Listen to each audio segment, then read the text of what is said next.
तो hello guys, तो आज हम पढ़ने जा रहे हैं चैप्टर 2 इंडियन इकोनॉमिक डेवलपमेंट का, जिसका नाम है इंडियन इकोनॉमी 1950 टू 1990। तो सबसे पहले हम जानेंगे ये 1 मार्क्स वाले जो मैंने पॉइंट बना रखे हैं, ये पॉइंट पढ़ेगा हम पहले। Economic system refers to an arrangement by which central problems of an economy are solve. Central problems क्या है?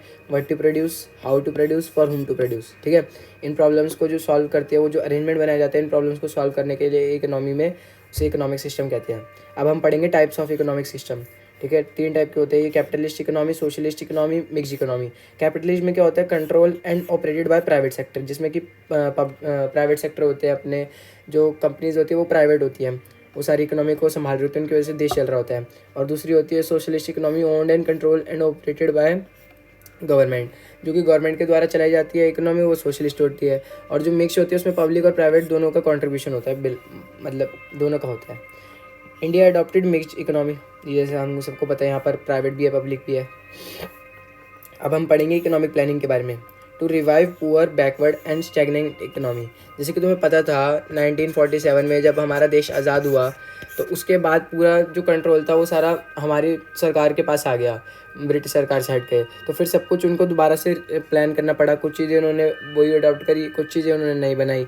तो यहाँ पर जो हमारी इकोनॉमी थी, जो बहुत उसकी बुरी हालत हो गई थी, तो उसको दोबारा रिवाइव करना था, उसको दोबारा उठाना था, ठीक करना था। तो उसके लिए क्या इकोनॉमिक प्लानिंग करी गई? Economic planning is making major economic decisions by conscious decision of a determinate authority on basis of survey. Survey के अनुसार जो भी आपकी अथॉरिटी थी, उन्होंने एक डिसीजन लिया कि कैसे मतलब सब कुछ करा जाए इकोनॉमी को सुधारने के लिए। सारे मेजर इकोनॉमिक डिसीजंस उन्होंने लिए। Planning commission in 1950 setup PM as chairman, important है, ये याद कर लेना। Commission fixed planning period at 5 years, तो इसलिए ये 5 ईयर प्लान्स बनाए गए कि हर 5 साल बाद प्लान चेंज होगा, और इकोनॉमी की सुधार के लिए हर 5 साल बाद नया प्लान बनेगा। ठीक है, goals of 5 year plan, very important. शायद ये 4 मार्क्स का है, मेरे को पता नहीं, पर ये काफ़ी इंपॉर्टेंट है। तो फिर गोल्स क्या थे? Removal of economic backwardness of country. देखो मैंने यहाँ भी अंडरलाइन कर रखा है पेन से, क्योंकि इंपॉर्टेंट है।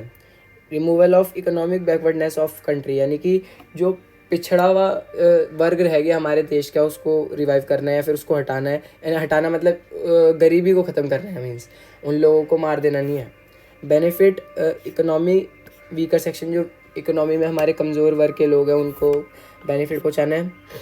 पहले तो वो बैकवर्डनेस ख़त्म करनी है, सबको इक्वालिटी लानी है, उसके बाद उनको फ़ायदा देना है। उसके बाद जो फर्स्ट 5 ईयर प्लान है वो 1 अप्रैल 1951 से 31 मार्च 1956 तक चला था, ये डेट याद कर लो। उसके बाद बेसिक गोल्स पढ़ेंगे। ये नॉर्मल वाले गोल्स थे, मेन वाली यही है, जो वेरी इंपॉर्टेंट है वो ये है। अबे यार, इससे बड़े मैं यही ना लिख दूँ, very important.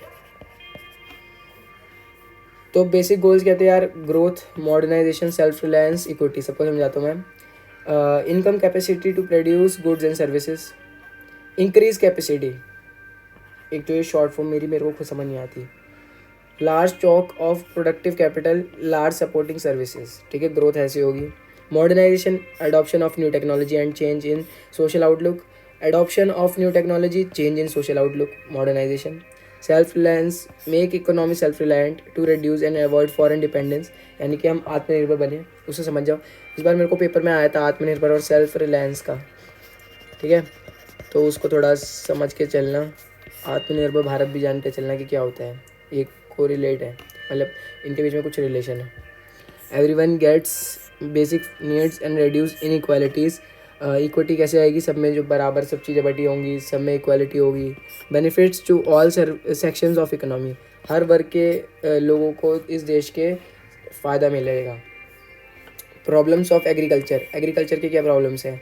Low productivity, disguise unemployment, high dependency on rainfall, subsistence farming. Subsistence farming यार वो होती है जहाँ पर कि आपका एक लैंड पर एक फसल उगाने के बाद उसको दूसरे लैंड पर उगाया जाता था, मतलब उसके बाद उस लैंड को थोड़े टाइम के लिए खाली छोड़ दिया जाता था। ठीक है, outdated technology, conflicts between tenant and landlord, ये आई थिंक तुम्हें सब समझ आ ही गया होगा। Measures to promote growth in agriculture sector, क्या करा गया भाई, लैंड रिफॉर्म्स बनाए गए, ग्रीन रेवोल्यूशन करा गया। लैंड रिफॉर्म्स में क्या था, ownership of land holdings through abolition of interest and land ceiling. Land ceiling होता है कि यार कि एक इंडिविजुअल इससे ज़्यादा लैंड नहीं रख सकता, एक इतनी गिवन उसको लैंड बताई जाएगी गवर्नमेंट के द्वारा, उससे ज़्यादा लैंड नहीं रख सकता, उसे लैंड सीलिंग कह देंगे। और लैंड रिफॉर्म्स करा कि जो जिनके पास हाई है जिनके पास लो है, इनसे थोड़ा हाई निकाल कर लोगों को देना, तो जिससे ये बराबर बराबर हो जाए, समझ गए। जैसे मान लो ये ज़्यादा है ये कम है, इसका ये हिस्सा निकाल के इसको दे दिया, जिससे कि ये दोनों बराबर बराबर हो गए।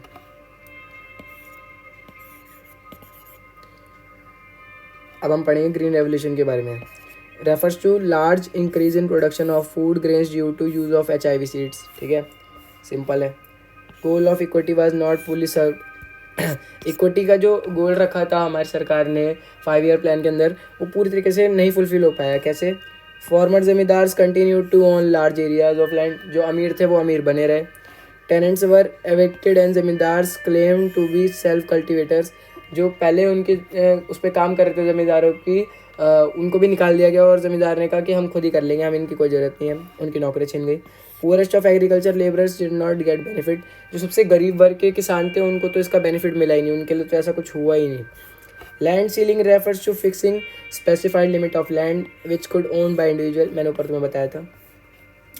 Land reforms were successful in Kerala and West Bengal, ये याद कर लो, बस इन 2 स्टेट में लैंड रिफॉर्म्स कह सकते हैं आप सक्सेसफुल रहा, बाकी सब में तो ऐसे ही हाल रहा। Green revolution, 75% of countries population dependent on agriculture, agriculture dependent upon rainfall, farmers face problems, outdated technology. Green revolution के भी यार ऐसे इन्होंने बोला कि कमी है, पर काफ़ी फ़ायदा उससे हो ही रहा था जनरली। अब green revolution refers to increase in production of food grains due to use of high yielding variety seeds, तुमने पहले भी काफ़ी बार पढ़ा होगा HIV सीड्स के बारे में। इसकी वजह से ग्रीन रेवोल्यूशन आई थी, जिसकी वजह से मतलब जो प्रोडक्शन में इंक्रीज़ हुआ था फूड ग्रेन्स की, तो ये इंडिया के लिए एक तरीके से वरदान माना गया था। इसका क्वेश्चन बनता है ग्रीन रेवोल्यूशन और गोल्डन रेवोल्यूशन करके, ऐसे आता है, difference between green revolution and golden revolution, तो वो NCERT में तुम्हारे क्वेश्चन है, उसका आंसर पढ़ के जाना। HIV seeds main reason for agriculture revolution, seeds used where proper facilities for drainage and water supply. अब HIV के मतलब क्या वो थे, क्या रीज़न थे, क्या दिक्कतें आई, जो सीड्स थे HIV सीड्स, उनको ज़्यादा पानी की ज़रूरत थी और मतलब ढंग के प्रॉपर ड्रेनेज सिस्टम की ज़रूरत थी। उसके बाद heavy dosage of chemical fertiliser, financial resources, यानी कि बहुत पैसा लगता था और बहुत मेहनत लगती थी, तब जाके HIV ढंग से काम कर पाता था। मतलब HIV सीड्स की भी ड्रॉबैक्स थी, उसकी भी अपनी अपनी नीड थी। Important effects of green revolution, attaining marketable surplus, यानी कि फूड ग्रेन हमारे पास इतना हो गया कि सबका पेट भर सके। Buffer stock of food grains, उनका एक्स्ट्रा रखने लग गए, बफर स्टॉक बनाने लग गए उसके। Part of agriculture produce sold in market after one requirement completion, attaining marketable surplus का ये मतलब है। Benefits to low income group, अब जो लो इनकम ग्रुप तो उनको बेनिफिट मिला कैसे, क्योंकि गवर्नमेंट ने सब्सिडीज़ प्रोवाइड कर दी इसके थ्रू। इसके अंदर ग्रीन रेवोल्यूशन में HIV सीड्स खरीदने के अंदर उन्होंने सब्सिडीज़ देने लग गए, तो फिर जो बहुत कम वर्ग के किसान थे उनको भी काफ़ी फ़ायदा मिला इससे। Risk involve under green revolution, अब ये पढ़ेंगे हम।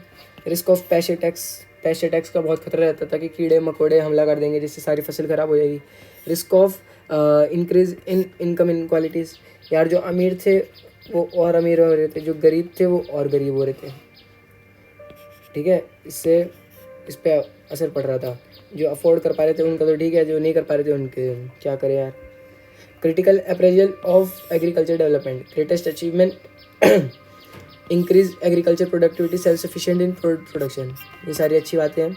GDP of agriculture decline but not population dependent on, GDP जो एग्रीकल्चर के थ्रू होती थी, एग्रीकल्चर से होती थी, वो तो डिक्लाइन कर गई, पर पॉपुलेशन जो डिपेंडेंट थी एग्रीकल्चर पर वो अपना कुछ नहीं हो, वो स्टेबल रहे। मतलब जो पॉपुलेशन थी वो कम नहीं हुई, पर जो GDP थी वो कम हो गई, यानी एक कितने नुकसान की चीज़ है वो समझ लो तुम। अभी भी 65% से ज़्यादा जनसंख्या भारत की एग्रीकल्चर पर डिपेंडेंट थे अपने खाने पानी रोटी कपड़े मकान के लिए, 2 वक्त की रोटी के लिए। Industrial development, role of public sector, shortage of capital with private sector, lack of incentive for private sector, objectives of social welfare. ये पब्लिक सेक्टर का रोल था कि जो शॉर्टेज है कैपिटल की प्राइवेट सेक्टर में उसको फुलफिल करना, lack of incentives for private sector, यानी प्राइवेट सेक्टर को थोड़ा सहारा देना जिससे वो भी उड़ जाए और पब्लिक सेक्टर और प्राइवेट सेक्टर साथ में काम कर सके। Objectives of social welfare, social welfare के लिए काम करना। Industrial policy 1948, Indian phase series of changes for which needed new policy. अब भाई 1948 में काफ़ी चेंजेस आए जिसकी वजह से उन्हें नई पॉलिसी की ज़रूरत थी। 30 अप्रैल 1956, 30 अप्रैल 1956 second industrial policy resolution adopted. पहली 1948 में हुई थी, उसके बाद सेकेंड इसमें हुई थी क्योंकि उनको कुछ चेंजेस दिखे जिसकी वजह से उन्हें ज़रूरत लगी नई पॉलिसी की। Classification of industries, schedule A, schedule B, schedule C, owned by state, 12 industries progressively state owned, और अपना ये industries were to be private sector. And industrial licensing is a written proforma by government to an industrial unit to manufacture goods, its purpose is to regional equality. ये industrial licensing sorry ये industrial licensing का वो था point. अब हम पढ़ेंगे small scale industries के बारे में। 1955 में इंडस्ट्रीज कमेटी, कार्वे कमेटी बनी। ये बहुत इंपॉर्टेंट है 1 मार्क्स के लिए।